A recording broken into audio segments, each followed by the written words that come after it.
अवधूत चिंतन श्री गुरुदेव दत्त.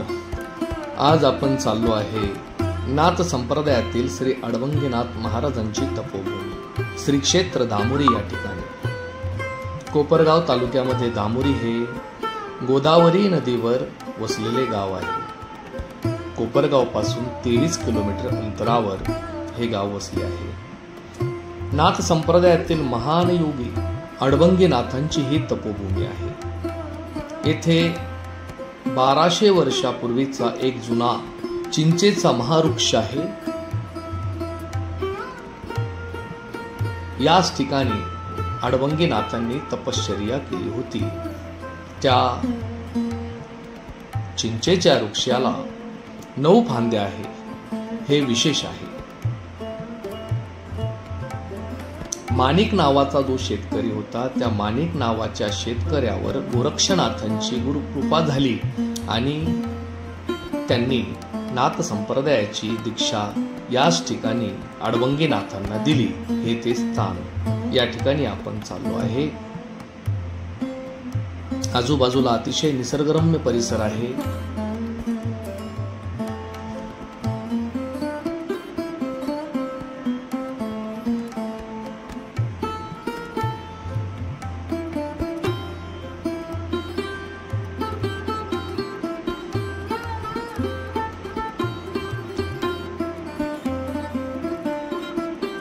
अतिशय सुंदर असं मंदिर आहे आणि परिसर सुद्धा भव्य आहे. या ठिकाणी नवनाथांचं मंदिर आहे. मच्छिंद्रनाथ, गोरक्षनाथ, गहिनीनाथ, जालिंदरनाथ, कानिपनाथ, भर्तरीनाथ, रेवन सिद्धनाथ, वटसिद्ध नागनाथ, चरपटीनाथ. अतिशय सुंदर असं मंदिर की ज्यानी डोळ्याचे पारणे पिटले जातात. ही नाथ संप्रदायाची पवित्र अशी धुनी आहे. या ठिकाणी आज आपण सर्वप्रथम या माणिक नावाच्या शेतकऱ्याचे अडवंगीनाथ कसे झाले ते जाणून घेणार आहोत. तो महायोगी गुरु गोरक्षनाथ श्री क्षेत्र प्रयागराज येथून आपले गुरु मच्छिंद्रनाथ यांचा निरोप घेऊन तीर्थयात्रेला निघाले. तीर्थयात्रा करीत असताना महाराष्ट्र भूमीमध्ये भामानगर म्हणजे श्री क्षेत्र धामोरी या ठिकाणी ते आले. दुपार झाली होती. सूर्य मस्तकावर आला होता. रखरखत्या उन्हाने गोरक्षनाथांना भूक आणि तहान लागली. घसा कोरडा पडला. त्या निर्जन परिसरातून जाताना त्यांना एक शेतकरी मुलगा दिसला. शेतातले काम आटपून तोंड हातपाय धुवून एका शीतल सावली देणाऱ्या झाडाखाली शिदोरी घेऊन तो नुकताच बसला. भाकरीचा तुकडा तोंडात घालतो तोच गोरक्षनाथांनी त्या ठिकाणी त्याच्या समोर आले आणि त्याला त्याच्या समोर अलग ठोकला. ओम भवतु भिक्षाम देही. त्या मुलाचे नाव माणिक असे होते. त्याने गोरक्षनाथांना प्यायला पाणी दिले आणि आपल्या समोरील शिदोरी गोरक्षनाथांना खायला दिली. त्या मुलाने गोरक्षनाथांची तहान आणि भूक शांत केली. गोरक्षनाथ त्या मुलावर प्रसन्न झाले. बाळा, मी तुझ्यावर प्रसन्न झालो आहे. तू माझी तहान आणि भूक शमवली, शांत केली. माग तुला काय पाहिजे. तेव्हा माणिक शेतकरी गोरक्षनाथांना म्हणाला, अहो महाराज, अहो पोट भरण्यासाठी तुम्ही दारोदार भटकता. तुम्ही मला काय देणार. तुम्हाला काही हवं असेल तर तुम्ही मागा, नाहीतर आपल्या मार्गाने निघून जा. तेव्हा गोरक्षनाथांनी मनामध्ये विचार केला, हा मुलगा अज्ञानी आहे. शेतात काम करतो त्यामुळे हा अडवंगी आहे. परंतु हा मुलगा खरोखर परोपकारी आहे. हा प्रामाणिक आहे आणि नाथ संप्रदायाच्या दीक्षा घेण्याचा किंवा अनुग्रह घेण्याच्या हा योग्यतेचा आहे. थोडा विचार केला आणि गोरक्षनाथ त्याला म्हणाले की ठीक आहे, तुझी इच्छा असेल तर मी तुला एक वचन मागतो. देशील का. हो महाराज, निश्चितच देईन. प्राण गेला तरी चालेल, पण तुमचं वचन मोडणार नाही. ठीक आहे. तुझ्या मनात जे येईल ते करायचं नाही. काय. माझ्या मनात जे येईल ते करायचं नाही. बस एवढंच ना. ठीक आहे, दिलं वचन.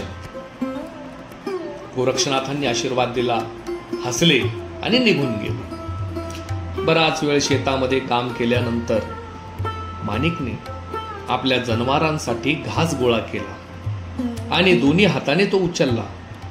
त्याच्या मनात आले की हा घास बैलगाडीमध्ये टाकावा. तो लगेच त्याला आपल्या वचनाची आठवण झाली.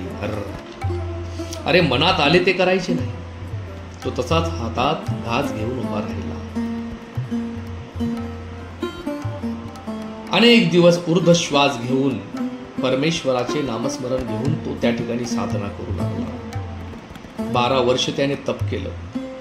ते हेच स्थान याच ठिकाणी त्या माणिक शेतकऱ्यांनी गुरु गोरक्षनाथांना दिलेल्या वचनाची पूर्तता केली आणि याच ठिकाणी त्याच्या हातून 12 वर्ष तपसाधना झालेली आहे. 12 वर्ष पूर्ण झाल्यानंतर गुरु मच्छिंद्रनाथ, गुरु गोरक्षनाथ आणि गुरु चौरंगीनाथ हे तिघेही भ्रमंती करत करत तीर्थयात्रा करीत करीत या भामानगर या ठिकाणी आले. गुरु गोरक्षनाथांनी सर्व माहिती आपल्या गुरूंना सांगितली होती की महाराज या ठिकाणी मला एक आडबंगी भेटला. त्यांनी माझी तहान भागवली, भूक भागवली. आडबंगीनाथ म्हणजेच माणिक शेतकरी तो त्या वेळेस भगवंताचं नामस्मरण करत होता. गुरु गोरक्षनाथांनी आपल्या चतुराईने माणिक शेतकऱ्याला अनुग्रह दिला, अनुग्रहित केले, सज्ञान केलं. त्याच्या मस्तकावर हात ठेवला. तोच त्याला ब्रह्मज्ञानाची प्राप्ती झाली. आणि याच ठिकाणी गुरु गोरक्षनाथांनी माणिक शेतकऱ्याला नाथपंथाची दीक्षा दिली, गुरुमंत्र दिला, सर्व अस्त्रशस्त्रामध्ये प्रवीण केलं, 64 कला शिकवल्या, 6 शास्त्र दिले, शिकवले, 14 विद्या शिकवल्या. आणि गुरु मच्छिंद्रनाथ महाराजांनी या माणिक शेतकऱ्याला अडबंगीनाथ असे संबोधले. तेव्हापासून साऱ्या जगामध्ये ते अडबंगीनाथ म्हणून प्रसिद्ध झाले. नाथ संप्रदायामध्ये विशिष्ट मान अडबंगीनाथांना आहे.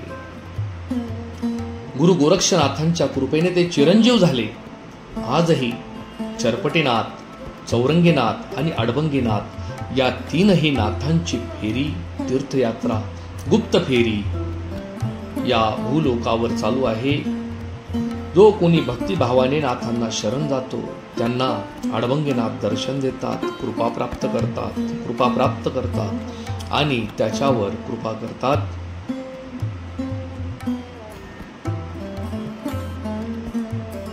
ओम चैतन्य श्री अडबंगीनाथ महाराज की जय. अवधूत चिंतन श्री गुरुदेव दत्त. अलख निरंजन आदेश आदेश. याच ठिकाणी श्री शनी महाराजांची मूर्ती नाथभक्तांनी बसवलेली आहे. पुढे माणिक शेतकरी या नावाने या ठिकाणी एक शिवलिंग स्थापन केलं आणि त्याला माणिकेश्वर असे नाव दिलेले आहे. अतिशय सुंदर असं मंदिर आहे महादेवाचं. ओम श्री माणिकेश्वराय नमो नमः. हरि ओम नमः शिवाय. ओम नमः शिवाय. अवधूत चिंतन श्री गुरुदेव दत्त. अलख निरंजन आदेश.